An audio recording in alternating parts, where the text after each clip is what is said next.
Mais uma vez, boa tarde e mais uma vez seja muito bem-vindo. Nós estamos ao vivo, agora são 15 horas e 30 minutos pontualmente pelo horário de Brasília. Eu sou o Kleber Werneck e a partir de agora você confere comigo as principais notícias nesta edição da tarde do Redação HIT. E olha só, nós vamos começar essa edição com uma notícia quente. Um grupo de criminosos vestidos como se fossem policiais, eles invadiram um prédio na zona oeste de São Paulo e fizeram reféns. O Caio Veríssimo, nosso repórter, está lá e vai trazer mais informações ao vivo para a gente agora. Boa tarde, Caio. Atualiza para a gente, por favor, as notícias aí da zona oeste de São Paulo. Isso aí, Kleber. Boa tarde a você, boa tarde a todos que nos assistem. Bom, nós estamos aqui na Avenida Marquês de São Vicente, uma das avenidas mais movimentadas aqui da Zona Oeste, porque olha só, um crime de roteiro de cinema aconteceu aqui, bom, nesse prédio comercial.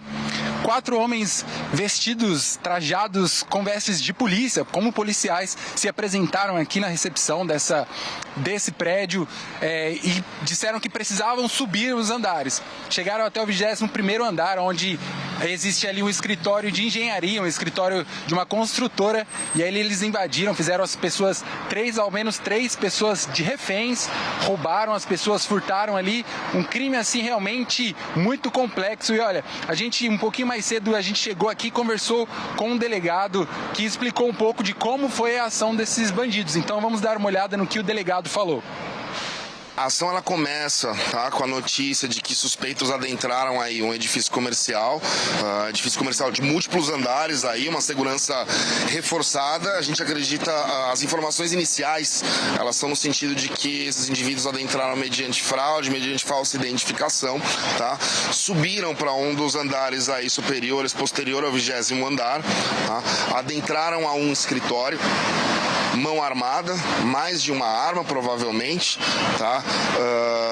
restringiram a liberdade de algumas vítimas que ali se encontravam, mediante violência e grave ameaça aí, exercida com essa utilização das armas que eles estavam, com vistas a cometer crimes patrimoniais. As informações preliminares aí dão conta de que são 4 indivíduos, sem prejuízo aí de eventuais apurações aí de outros membros dessa associação criminosa, com o objetivo, adentrando aqui o prédio comercial com o objetivo de cometimento de crimes patrimoniais. Bom, Kleber, a polícia continua aqui à procura desses bandidos, ainda não se sabe o paradeiro deles, a investigação segue e daqui a pouquinho a gente volta com mais notícias, mais informações atualizadas para o nosso público. Eu volto com você aí no estúdio. Tá certo, Caio, muito obrigado pelas informações e a HIT continua com o seu jornalismo dinâmico ao vivo, mostrando a notícia enquanto ela acontece. E ainda falando de São Paulo, a cidade registra, olha só, roubos de aliança. A cada 2 horas uma aliança é roubada na capital paulista. E o total de roubos já supera em 73% o total do ano passado. Quem vai trazer os detalhes para a gente agora é o Alexandre Cardoso.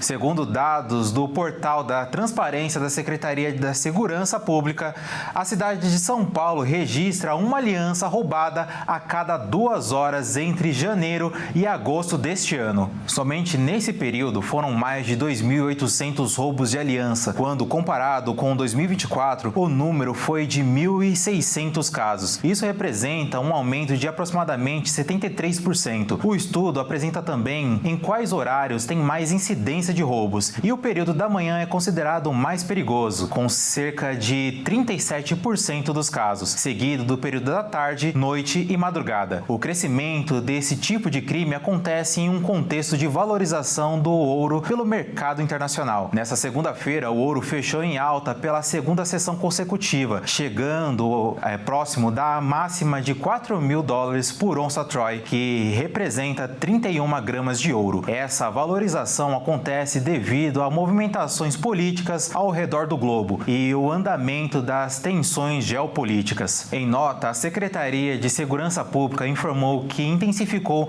o policiamento em todo o estado para combater crimes patrimoniais e que iniciou uma operação contra quadrilhas especializadas em joias. E com certeza esse é um assunto que preocupa todo mundo. Então, para falar mais sobre isso, nós vamos conversar agora com o especialista. O nosso convidado é o Fagner Dias, ele que é especializado em economia do crime e professor de economia do IBMEC, nosso parceiro. Mais uma vez, boa tarde, Fagner, e seja bem-vindo ao nosso jornal. Oi, Kleber, boa tarde a todos. Fagner, então, como especialista, eu vou perguntar para você, pedir para você explicar o que está por trás desse aumento de roubos de alianças. Por que os criminosos passaram a desejar mais esse objeto? Olha, Kleber, a aliança, ela segue, existe uma teoria de crime situacional de Ronald Clark, que ela segue um acrônimo de CRAVET, que são 6 fatores que influenciam no crime situacional. Esses 6 fatores são eles, além de ser um item valioso e desejável, tem outros 4 fatores que são extremamente importantes, que é esse objeto ele tem que ser disponível, a aliança, as pessoas andam com a aliança na rua, ele tem que ser um item removível, então eu tenho que conseguir retirar da pessoa, a aliança também tem esse alto fator, ele tem que ser facilmente ocultável, a aliança também ela entra nesse fator e, por fim, revendível. Então, se a gente olha o acrônimo do CRAVET, a aliança foi descoberta, né, por esses meliantes que ela tem a situação perfeita para ser um objeto de desejo e um objeto de fácil revenda e que passa por todos esses fatores, né, de ser facilmente ocultável, de você encontrar na rua. Então, a aliança ela atinge todos esses pontos em seu nível máximo. Olha, perfeito esse diagnóstico que você acaba de fazer, e os números também mostram que a maioria dos casos acontece de manhã. Alguma explicação para isso?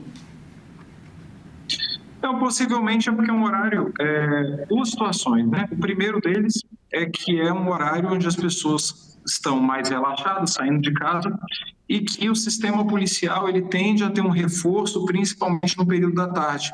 Quase toda a estrutura policial ela se reforça a partir ali do início, do meio da tarde. Então, ela tem um horário pela manhã que o policiamento ele é menos intenso do que o policiamento, por exemplo, noturno, porque existe uma cultura de que a maioria dos crimes ocorre mais à noite do que durante o dia. Então, é outro fator, inclusive, que já está na teoria, né? É uma teoria do guardião. Então, quando você não tem, você vai em um local onde o guardião do poder público ele não está muito presente, ele tende a ser um local mais propício, um horário, no caso, mais propício ao cometimento do crime. E é o que acontece no período matutino. E agora eu queria que você falasse um pouco dessa cadeia criminosa. Joalherias também podem fazer parte desse esquema? Quem compra o ouro roubado? Olha, perfeito, Kleber, é o que você acabou de falar, porque um daqueles itens do acrônimo do CRAVET é exatamente a questão de revenda, né? O ser revendível. Então, inclusive, o ponto de ataque, ou seja, o ponto de supressão desse crime seria exatamente na revenda. E a joalheria, ela acaba sendo um dos principais pontos para que aconteça essa revenda de joias, porque a população, além da questão do mercado internacional, da valorização do ouro, a gente tem também uma questão cultural, que a concepção da família, ela depende de um ato de casamento, que depende de um ato cultural, que ela depende daquele símbolo chamado aliança de ouro. Então, nós temos diversos fatores que influenciam a população, não só os criminosos, mas a população de bem procurar joalheria para comprar, está constantemente procurando esse material. Então, as joalherias podem sim, inclusive a Polícia Civil, se não me falha a memória, recentemente fez uma operação em algumas joalherias que aparentemente não tinham como demonstrar a veracidade e a legalidade de determinados materiais, né, de ouro. Então, é um mercado que acaba sendo bem vantajoso financeiramente para algumas empresas que acabam buscando esse lado ruim aí, né, da ilicitude para a aquisição desse material. O assalto, né, é sempre uma situação tensa, principalmente para a vítima, mas muitas vezes até o criminoso está ali nervoso. E a dificuldade para tirar uma aliança, esse gesto mesmo para tirar, torna o crime ainda mais perigoso para a vítima. Por exemplo, há o risco dele fazer um gesto brusco e assustar o próprio assaltante, de ocasionar com isso um disparo. Há esse risco ainda agregado a esse crime?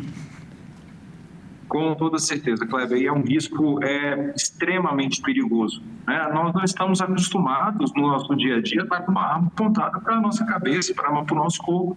Então é natural que a pessoa sinta medo, ela treme, ela tome atitudes que sejam muito mais instintivas do que racionais. E nesse momento, tanto aqueles que estão sendo assaltados como quem está assaltando estão em um alto pico de estresse, então para que aconteça uma fatalidade, a probabilidade é muito alta.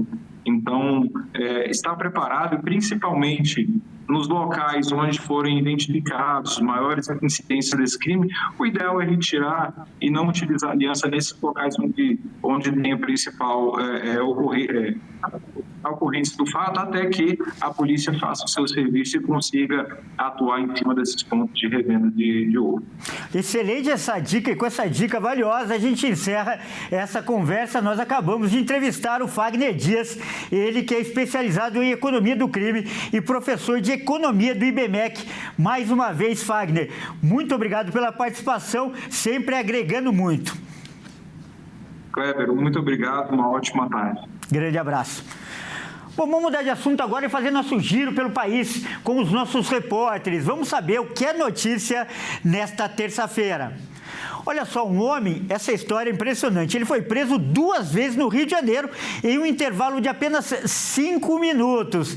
E ele acabou de sair da delegacia e foi preso de novo. Veja os detalhes dessa história curiosa com o Anderson Nascimento. Um homem de 32 anos foi preso 2 vezes no mesmo dia após cometer um furto e um roubo no Meier, na zona norte do Rio. Na segunda vez que foi detido, o bandido havia deixado a delegacia há cerca de 5 minutos.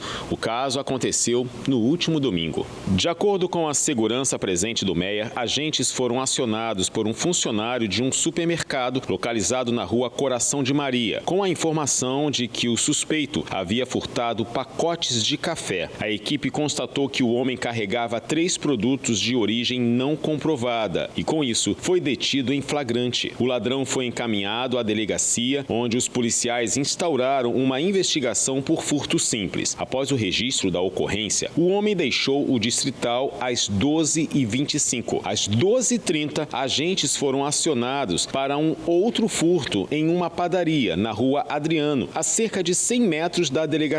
Para surpresa da equipe, o bandido era o mesmo que havia sido liberado 5 minutos antes. O criminoso tentou roubar pacotes de café novamente e chegou a agredir um dos funcionários da padaria ao ser contido. Os agentes prenderam o homem e o encaminharam novamente à distrital. Mas a ocorrência foi transferida para a 25ª Central de Flagrantes. O bandido, que já tinha antecedentes por tráfico de drogas e violência doméstica, foi autuado por roubo a estabelecimento comercial. Olha, mais uma história curiosa. Um jovem, ele achou uma granada em um parque e teve a ideia maravilhosa de levar essa granada para casa dele. Mas depois, quando chegou lá, ele se deu conta do perigo e chamou o Batalhão de Operações Especiais da Polícia, o BOP, que detonou a bomba usando um robô. Isso tudo aconteceu no Mato Grosso do Sul. E quem vai contar os detalhes dessa história é a Giovana Coene.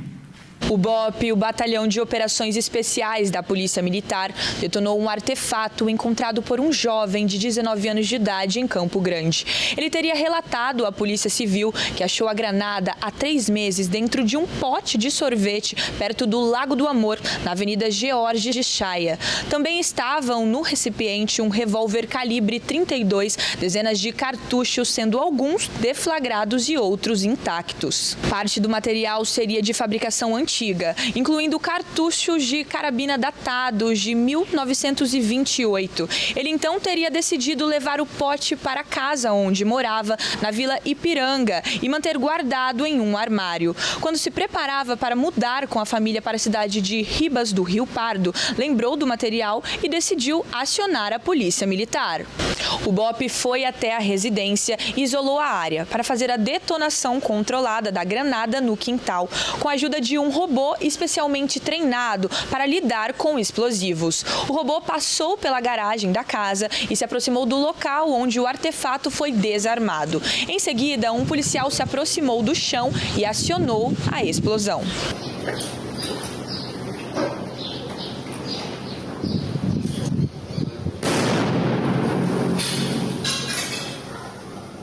material apreendido foi encaminhado à DEPAC, Delegacia de Pronto Atendimento Comunitário do CEPOL, que deu apoio à operação, que ainda contou com 3 viaturas do BOP. O jovem também foi encaminhado para prestar esclarecimentos. O caso foi registrado como achado de coisas e posse irregular de arma de fogo de uso permitido. O explosivo, que seria uma granada defensiva do Exército, o revólver e as munições serão analisados pela perícia, além de investigada a origem e o período da fabricação. E olha, agora você vai ver uma imagem impressionante. Um vídeo mostra o mar engolindo ruas e ameaçando prédios em uma praia de Santa Catarina. O caso aconteceu na cidade de Barra Velha e a prefeitura local, inclusive, teve que decretar situação de emergência. Vamos ver esses detalhes com a Michele Veiga. E uma grande erosão localizada nas praias da Península e também de Pedras Negras e Pedras Brancas, na região de Barra Velha, no litoral norte de Santa Catarina, fez com que o prefeito da cidade decretasse situação de emergência por 180 dias na localidade. Tudo porque essa erosão pode sim ocasionar desabamentos de construções que estão à beira-mar. Nessas 3 praias são os ápices, assim, vamos dizer, são as localidades mais afetadas, mas existem estudos que em outras praias da cidade também podem acontecer erosões vindo a desabar edificações que estão ali na beira-mar. Barra Velha tem cerca de 43.500 habitantes e é uma cidade extremamente voltada para o turismo, com paisagens bonitas, acomodações e muita gente, principalmente nessa época do ano, já se manifestando para ir para a cidade. A cidade começa a trabalhar o verão, né? Então, a preocupação agora das autoridades é fazer o estudo demográfico das regiões, ver se há perigo de desabamento ou não, e aí sim liberar ou não esse trecho. A situação de emergência decretada auxilia, né, os governos municipais, quando fazem esse tipo de decreto, a contratação de mão de obra, a contratação de trabalho mais rápido, sem todo aquele processo que é custoso e moroso dos processos de licitação, enfim, para fazerem os trabalhos acontecerem.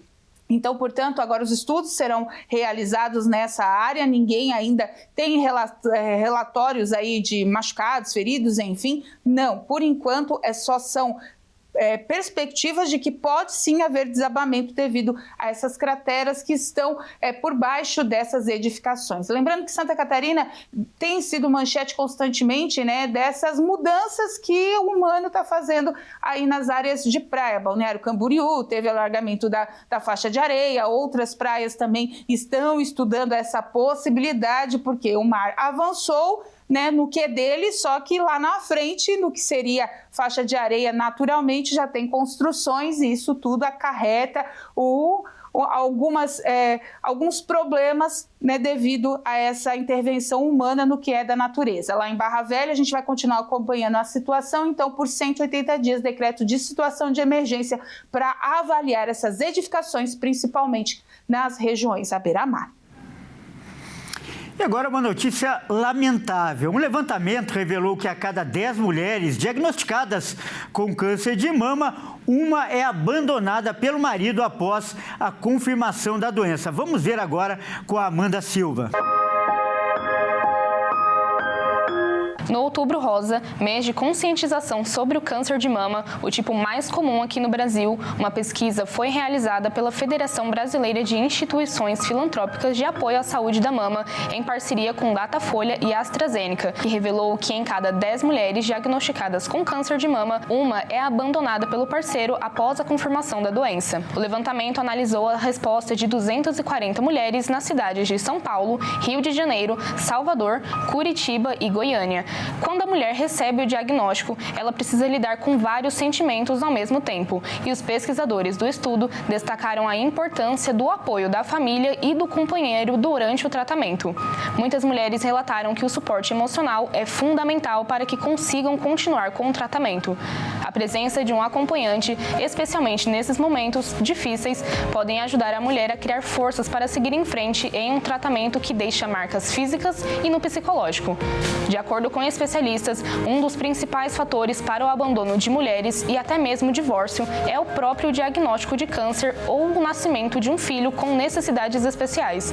Com isso, as mulheres precisam lidar com as separações e o tratamento ao mesmo tempo. Os médicos ainda repararam que quando um homem está doente, na maioria das vezes quem está de acompanhante é a esposa ou a mãe, que na maioria das vezes sabem mais da doença do que o próprio paciente. Já nos casos das mulheres, são outras mulheres que fazem o acompanhamento, retratando a falta de reciprocidade e empatia que os homens tratam as esposas acometidas pelo câncer. E vamos voltar a falar ao vivo com o Caio Veríssimo, que está lá na zona oeste de São Paulo, onde um grupo armado invadiu um prédio e fez reféns. Caio, como é que está a situação por aí agora? É isso, Kleber. Bom, aqui agora pelo menos está normalizado do lado de fora, a movimentação está menor do que quando a gente chegou, tinha muita gente, muita correria, a polícia ainda estava averiguando dentro do prédio, né, se ainda havia, os suspeitos estavam lá dentro, até porque quando eles chegaram a notícia é que eles ainda estavam lá dentro, então eles fizeram a averiguação em todo o prédio aqui, que tem 25 andares, em cada andar pelo menos 10 salas, então é muito lugar para a polícia fazer essa busca, então foi um trabalho muito difícil. A polícia científica também chegou aqui para fazer a perícia do local, ver se conseguia pegar vestígios, né, do crime que ocorreu.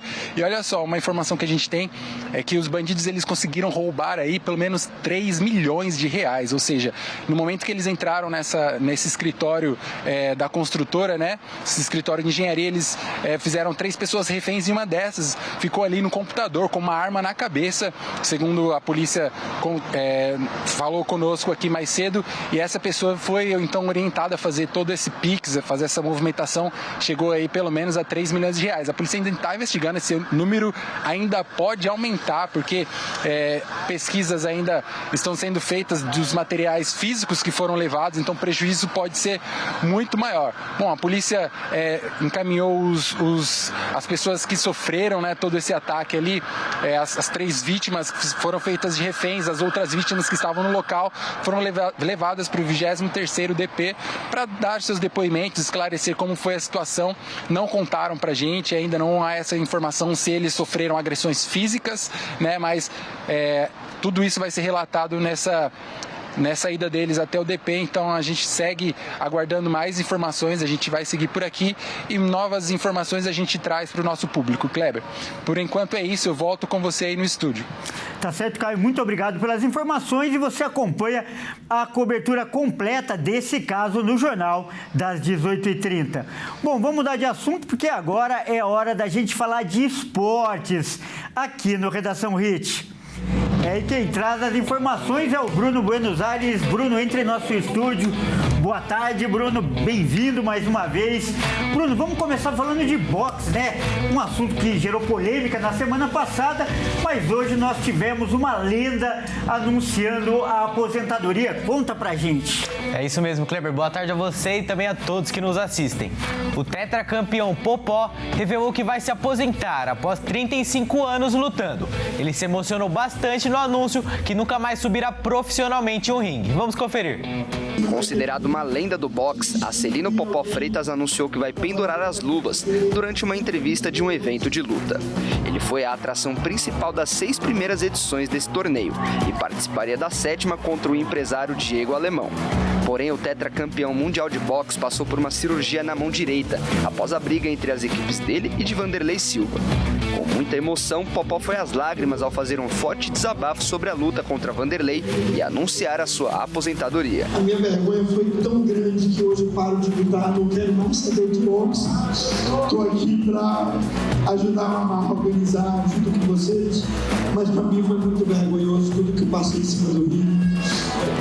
Para minha família, eu nunca saí machucado em uma luta de boxe, eu saí machucado porque o cara me agrediu fora da luta. E hoje eu paro aqui.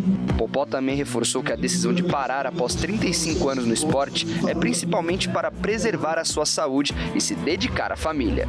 Ele também reforçou que já mostrou dentro do ringue tudo o que queria mostrar. Não tenho mais nada para provar para ninguém. Não tenho mais nada para provar para ninguém. Foram 7 campeonatos mundiais, com super campeão do mundo, tudo. Eu tenho 50 anos, acabei de fazer 50 anos, eu tenho uma vida, entendeu, para curtir, eu tenho netos para curtir. Eu tenho como me expor tanto assim. O tetracampeão mundial tem um cartel de 42 vitórias em 44 lutas, sendo 34 delas vencidas por nocaute.